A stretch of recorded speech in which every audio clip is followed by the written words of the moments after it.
2 दिवसापासून ना ग्लास जार छान क्लीन करून सुकवून घेतले होते. आता तुम्हाला आयडिया आली असेल हे कशासाठी? कारण हे बघितल्यावर सगळ्यात आधी येतं डोक्यामध्ये हे नक्कीच लोणच्यासाठी असेल आणि हो, हे लोणच्यासाठीच आहे. कारण आता लोणचं बनवून ठेवायची वेळ आली.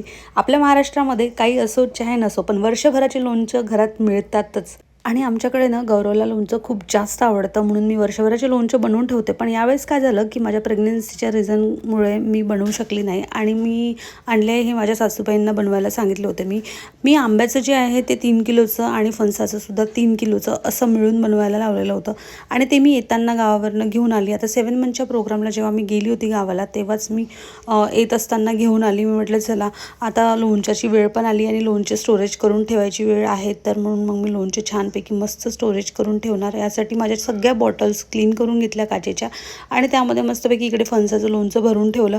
आमच्या इथे गौरवला खूप जास्त लोणचं आवडतं आणि त्याच्यासाठीच वर्षभर लोणचं लावून ठेवावं लागतं. तर अशा पद्धतीने लोणचं बनवण्यामध्ये माझ्या सासूबाई खूप माहीर आहे. त्या स्वतः सेलसुद्धा करतात लोणचं आणि त्याचसोबत ना त्यांच्या लोणच्याची टेस्ट पण थोडी वेगळी येते. लास्ट टाईम मी बनवले होते स्वतः त्यांच्यासारखंच बनवून बघितले, पण छान झाले होते माझे पण. फक्त एवढं आहे की त्या थोड्या एक्सपर्ट असल्यामुळे त्यांची टेस्ट, त्यांचं प्रमाण जरा सारखं असतं गुळाचं वगैरे सगळ्या गोष्टीचं. तर माझं थोडं आंबट झालं होतं, पण छान झालं होतं. आणि लास्ट इयर तर मला बनवायची गरज पडलीच नव्हती कारण मीच बनवलं होतं. पण यावेळेस म्हटलं माझ्याकडून होत नाही, तर मग त्यांनाच बनवायला सांगितलं होतं आणि मी 3 किलो आंब्याचं सोबतच 3 किलो फणसाचं असं बनवून घेतलं. म्हणजे वर्षभर आता चिंता नको, कारण आपल्याला वर्षभर लोणचं लावून लागतंच.